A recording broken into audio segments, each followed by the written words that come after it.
রহস্যময় পারিবারিক অ্যাডভেঞ্চার গল্প। শ্রাবণের বিকেলে বারান্দায় আমি চা খাচ্ছিলাম, আর আমার ছেলে আমার কোলে মাথা রেখে বলল, মা, আমি তোমার স্বামী হতে চাই। শ্রাবণ মাসের এক বিকেল। আকাশে মেঘ করেছে। বারান্দায় বসে চা খাচ্ছিলাম। ছেলে এসে আমার পাশে বসল। বৃষ্টি হবে মনে হচ্ছে, আমি বললাম। হ্যাঁ, সে আমার কোলে মাথা রাখল। আমি তার চুলে হাত বুলাতে লাগলাম। ক্লান্ত লাগছে? না মা, সে চোখ বন্ধ করল। আমি ভাবছিলাম। কি ভাবছিলি? আমি ভাবছিলাম, আমি যদি তোমার স্বামী হতাম। আমার হাত থেমে গেল। কি? সে চোখ খুলে আমার দিকে তাকাল। আমি বলছি, আমি চাই তুমি আমার স্ত্রী হও। আমরা স্বামী স্ত্রীর মতো জীবন কাটাই। আমি তোমাকে ভালোবাসি, শুধু মা হিসেবে নয়, একজন নারী হিসেবে। প্রথম বৃষ্টির ফোঁটা আমার হাতে পড়ল। তুই কি বলছিস জানিস? জানি। আমি তোমাকে বিয়ে করতে চাই। আমরা একসাথে থাকব। তুমি আমার, আমি তোমার। ঝড়ো হাওয়া চুলে এলোমেলো করে দিল। এই গল্পটি সম্পূর্ণ শুনলে আপনাদের পানি অটোমেটিক বের হয়ে যাবে, যত দ্রুত সম্ভব হাতের কাছে টিস্যু নিয়ে বসে পড়ুন। বিছানার চাদর যেন নষ্ট না হয় সেটা সম্পূর্ণ খেয়াল রাখার অনুরোধ জানিয়ে গল্পটি এখন শুরু করব। তার আগে সর্বশেষ অনুরোধ, দয়া করে এমন পানি বের করার গল্প নিয়মিত শুনতে আমাদের চ্যানেলটি সকলেই সাবস্ক্রাইব করুন। ধন্যবাদ। হ্যালো বন্ধুরা, আমার নাম মীরা সেন। আমার বয়স 40 বছর। আমার স্বামীর নাম দেবব্রত সেন, বয়স 43 বছর। আমাদের 2 সন্তান, রিয়ান আর তন্বী। রিয়ান 18 বছর বয়সী, কলেজে পড়ে। তন্বী 11 বছর বয়সী, স্কুলে যায়। কিন্তু আমি যে গল্পটা আজ বলতে যাচ্ছি সেটা আমার জীবনের সবচেয়ে অদ্ভুত আর রহস্যময় ঘটনা।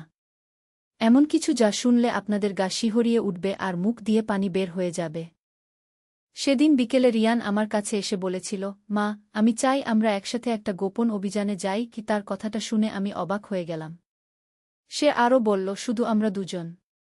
বাবা আর তন্বী জানবে না? আমি তাকে জিজ্ঞেস করলাম, কি ধরনের অভিযান? রিয়ান রহস্যময় হাসি দিয়ে বলল, মা, তুমি কি জানো আমাদের পুরানো বাড়িতে একটা গোপন কক্ষ আছে, যেখানে দাদুর লুকানো ধনভাণ্ডার আছে? আমার চোখ বড় হয়ে গেল। কি বলছিস? কোনো গোপন কক্ষ? হ্যাঁ মা। আমি কয়েক সপ্তাহ ধরে খোঁজাখুঁজি করছি। দাদুর পুরানো ডায়েরি পেয়েছি। সেখানে সব লেখা আছে। রিয়ান আমাকে একটা পুরানো চামড়ার ডায়েরি দেখাল। পাতাগুলো হলুদ হয়ে গেছে। তাতে আমার শ্বশুর মশাইজের হাতের লেখা। আমি পড়তে শুরু করলাম। আজ আমি আমার সমস্ত সোনাদানা আর মূল্যবান জিনিসপত্র একটা গোপন জায়গা লুকিয়ে রেখেছি। যদি কখনো পরিবারের কেউ অর্থকষ্টে পড়ে, তাহলে এই ধন তাদের কাজে আসবে। ডায়েরিতে আরও লেখা ছিল, গোপন কক্ষটি বাড়ির তলায়। প্রবেশপথ হল পুরানো রান্নাঘরের চুলার পেছনের দেয়াল। 3টি ইট একসাথে টিপলে দেয়াল সরে যাবে।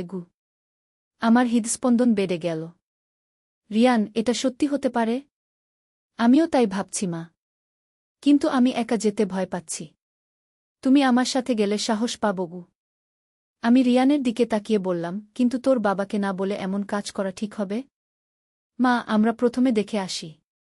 যদি সত্যিই কিছু পাওয়া যায় তাহলে বাবাকে বলবো। আর যদি কিছু না থাকে তাহলে বাবাকে হতাশ করার দরকার নেই। রিয়ানের যুক্তি শুনে আমার মনে হলো ঠিকই বলেছে। আমি রাজি হয়ে গেলাম। পরদিন বিকেলে দেবব্রত অফিসে, তন্বী স্কুলে। আমি আর রিয়ান গোপনে পুরানো বাড়িতে গেলাম। বাড়িটা প্রায় 15 বছর ধরে পরিত্যক্ত। দেয়ালে শ্যাওলা ধরেছে, জানালার কাচ ভেঙে গেছে। আমরা রান্নাঘরে ঢুকলাম। পুরানো মাটির চুলাটা এখনো আছে। রিয়ান ডায়েরি দেখে দেখে চুলার পেছনের দেয়ালে হাত দিল। মা, এই 3টা ইট দেখো। একটু অন্যরকম লাগছে। আমি ভালো করে দেখলাম।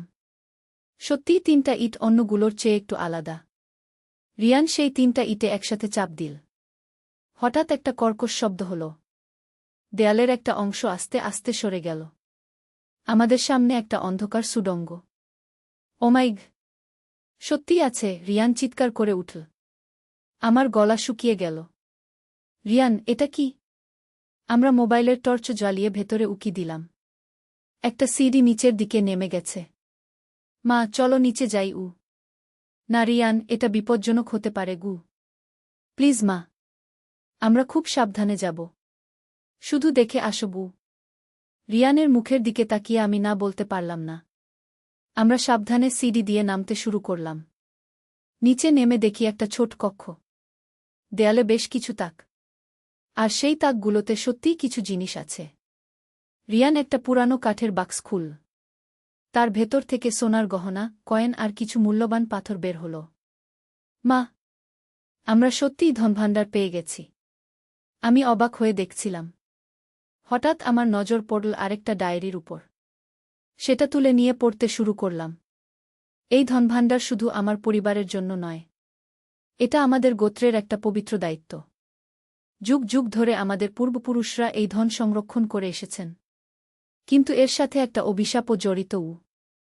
আমার হাত কাঁপতে শুরু করল। আমি পড়তে থাকলাম। যে কেউ এই ধন স্পর্শ করবে তাকে আমাদের পূর্বপুরুষদের একটি অসমাপ্ত কাজ সম্পন্ন করতে হবে। নইলে পরিবারে মহাবিপদ নেমে আসবে। কি কাজ? আমি মনে মনে প্রশ্ন করলাম। ডায়েরিতে লেখা ছিল, আমাদের পূর্বপুরুষ রাজা কৃষ্ণচন্দ্রের আমলে একজন ব্রিটিশ অফিসারকে হত্যার অপরাধে অভিযুক্ত হয়েছিলেন।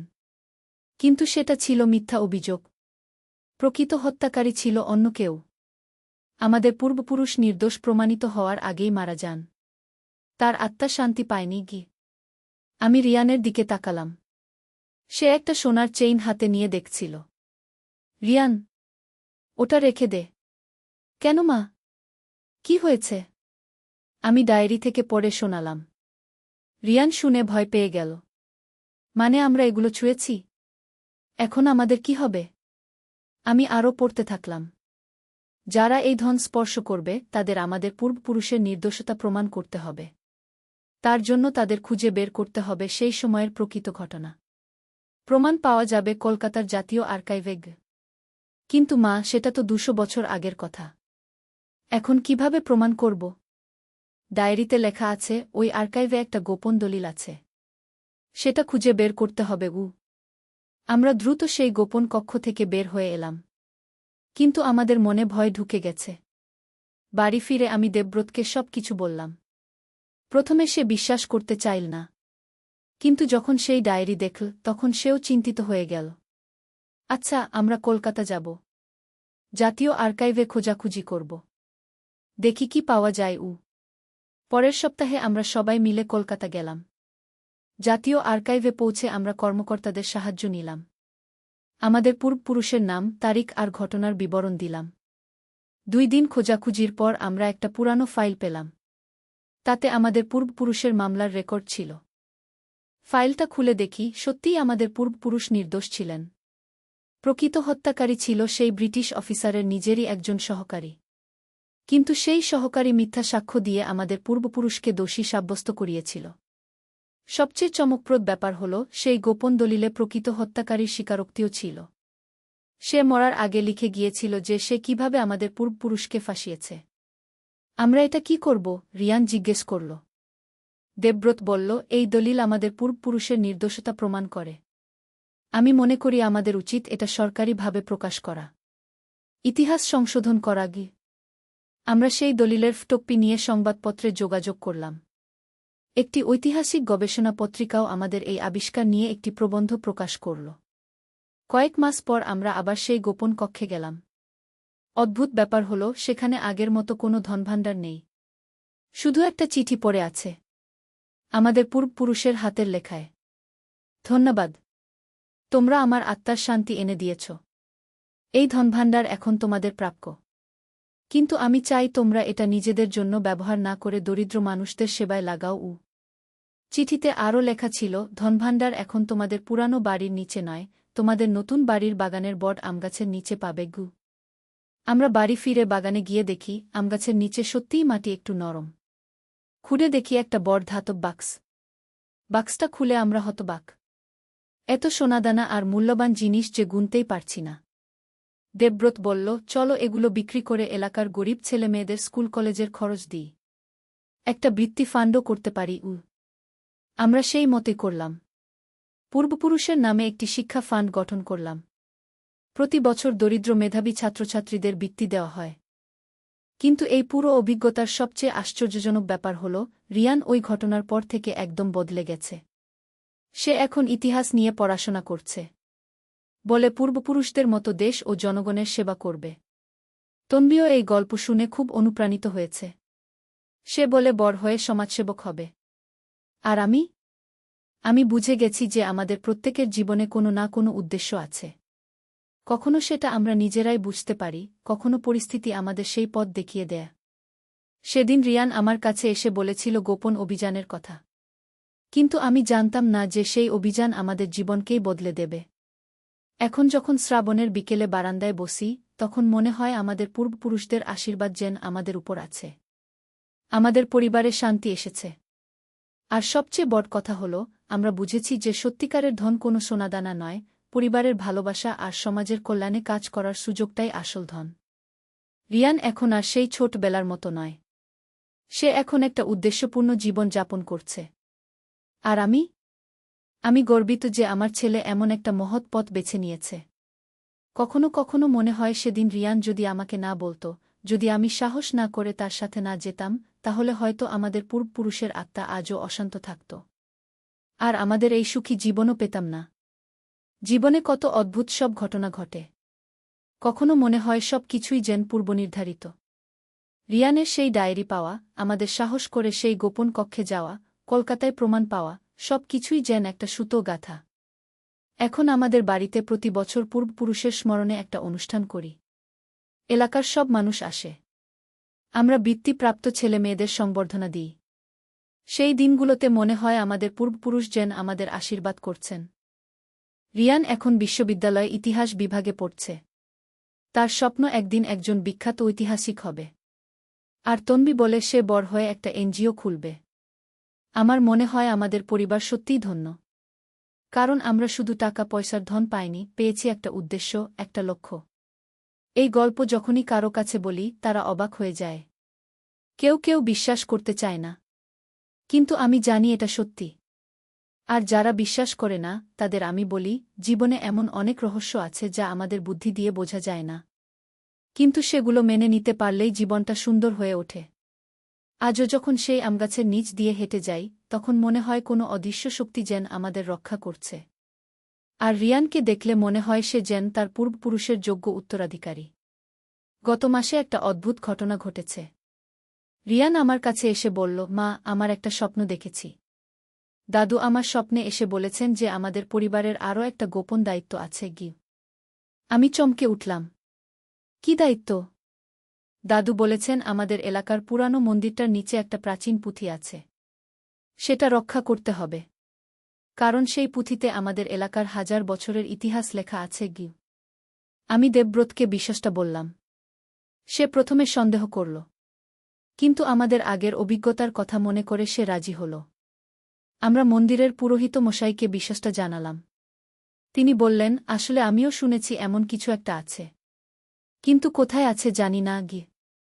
রিয়ান বলল, আমার স্বপ্নে দাদু বলেছেন মূল মন্দিরের পেছনে একটা ছোট্ট শিব মন্দির আছে। সেটার মেঝের নিচে। আমরা খোঁজাখুঁজি করে সত্যিই সেই ছোট্ট শিব মন্দিরটা পেলাম। এটা এত ছোট যে অনেকেই খেয়াল করে না। পুরোহিত মশাই আমাদের অনুমতি দিলেন মেঝে খুঁড়ে দেখতে।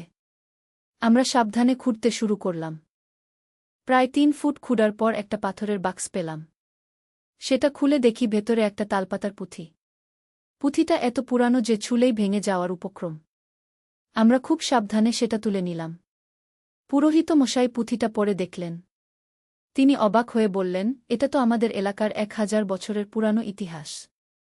কোনো রাজা কখন এসেছিলেন, কোনো যুদ্ধ হয়েছিল, কোনো মন্দির কখন তৈরি হয়েছিল, সব লেখা আছে। আমরা সিদ্ধান্ত নিলাম এই পুঁথিটা সংরক্ষণ করব। একটা জাদুঘরে দান করে দেব, যাতে সবাই দেখতে পারে। কিন্তু সবচেয়ে অদ্ভুত ব্যাপার হল, পুঁথির শেষ পাতায় লেখা ছিল আমাদের পরিবারের নাম। লেখা ছিল যে আমাদের পূর্বপুরুষরা এই পুঁথির রক্ষক ছিলেন। মানে আমাদের পরিবার শুধু নিজেদের ইতিহাসই নয়, পুরো এলাকার ইতিহাসের রক্ষকও ছিল। তন্বী অবাক হয়ে জিজ্ঞেস করল। পুরোহিত মশাই বললেন, হ্যাঁ বেটি, তোমাদের পূর্বপুরুষরা ছিলেন বিদ্বান ও দেশপ্রেমিক। তারা শুধু নিজেদের পরিবার নয়, পুরো সমাজের কল্যাণের কথা ভাবতেন। এই ঘটনার পর আমাদের পরিবারে যেন আরও গর্বের একটা বোধ এসেছে। আমরা বুঝেছি আমাদের দায়িত্ব কতটা বড়। রিয়ান এখন সিদ্ধান্ত নিয়েছে সে শুধু ইতিহাসবিদ হবে না, একজন ইতিহাস সংরক্ষকও হবে। সে বলে, মা, আমি চাই আমাদের এলাকার সব পুরানো ইতিহাস খুঁজে বের করি, যাতে ভবিষ্যৎ প্রজন্ম জানতে পারে তাদের সেক্ট কোথায় গু। তন্বী বলে, আমিও ইতিহাস নিয়ে পড়ব। দিদির সাথে মিলে আমাদের এলাকার ইতিহাস নিয়ে কাজ করব। দেবব্রত খুশি হয়ে বলল, তোমাদের পূর্বপুরুষরা নিশ্চয়ই গর্ব করছেন গু। আমার মনে হয় আমাদের এই যাত্রা এখানেই শেষ নয়। হয়তো আরও অনেক রহস্য আছে যা আমাদের জানতে হবে। আরও অনেক দায়িত্ব আছে যা আমাদের পালন করতে হবে। কিন্তু আমি আর ভয় পাই না। আমি জানি আমাদের পূর্বপুরুষদের আশীর্বাদ আমাদের সাথে আছে। আর আমাদের পরিবারের ভালোবাসা আর একটাই আমাদের সব বাধা পার করতে সাহায্য করবে। সেদিন বিকেলে যখন রিয়ান আমার কোলে মাথা রেখে বলেছিল স্বামী হওয়ার কথা, তখন আমি জানতাম না যে সেটা ছিল একটা প্রতীকী কথা। সে আসলে বলতে চেয়েছিল যে সে আমার পাশে থেকে আমাকে সাহায্য করবে, আমাদের পরিবারের দায়িত্ব পালনে আমার সঙ্গী হবে। আজ যখন আমি এই গল্প বলছি, তখন মনে হচ্ছে যেন আমি একটা রূপকথার গল্প বলছি। কিন্তু এটা আমাদের সত্যিকারের জীবনের গল্প। জীবনটাই তো একটা রহস্য। আমরা জানি না কখন কি ঘটবে। কিন্তু যদি আমরা সৎ থাকি, পরিবারকে ভালোবাসি আর সমাজের কল্যাণের কথা ভাবি, তাহলে সব রহস্যের সমাধান আপনা-আপনি হয়ে যায়। আমাদের এই গল্প শুনে অনেকেই বলে, তোমাদের কত ভাগ্য, কিন্তু আমি জানি এটা ভাগ্য নয়। এটা আমাদের পূর্বপুরুষদের পুণ্যের ফল। আর আমাদের নিজেদের সৎকর্মের পুরস্কার। আমি আশা করি যারা এই গল্প শুনবে, তারাও তাদের পরিবারের ইতিহাস জানার চেষ্টা করবে। হয়তো তাদের পরিবারেও এমন কোনো রহস্য আছে যা তাদের জীবনকে সুন্দর করে তুলতে পারে। এবং সবশেষে আমি বলতে চাই, পরিবার হলো আমাদের শক্তির উৎস। যতই কঠিন পরিস্থিতি আসুক, পরিবারের ভালোবাসা আর একতা আমাদের সব বাধা পার করতে সাহায্য করে। রিয়ান আর তন্বী এখন আমাদের পরিবারের গর্ব। তারা তাদের পূর্বপুরুষদের মতোই দেশ ও সমাজের কল্যাণে কাজ করার স্বপ্ন দেখে। আর আমি একজন গর্বিত মা। গর্বিত যে আমার সন্তানরা সৎ পথে চলার শিক্ষা পেয়েছে। গর্বিত যে আমাদের পরিবার এত বড় একটা ঐতিহ্যের বাহক। আজকের মতো এই গল্প এখানেই শেষ করছি। কিন্তু আমি জানি আমাদের জীবনে আরও অনেক চমৎকার অভিজ্ঞতা অপেক্ষা করছে। যারা এই গল্প শুনলেন তাদের ধন্যবাদ। আমি আশা করি এই গল্প থেকে আপনারাও কিছু শিক্ষা পাবেন। নমস্কার।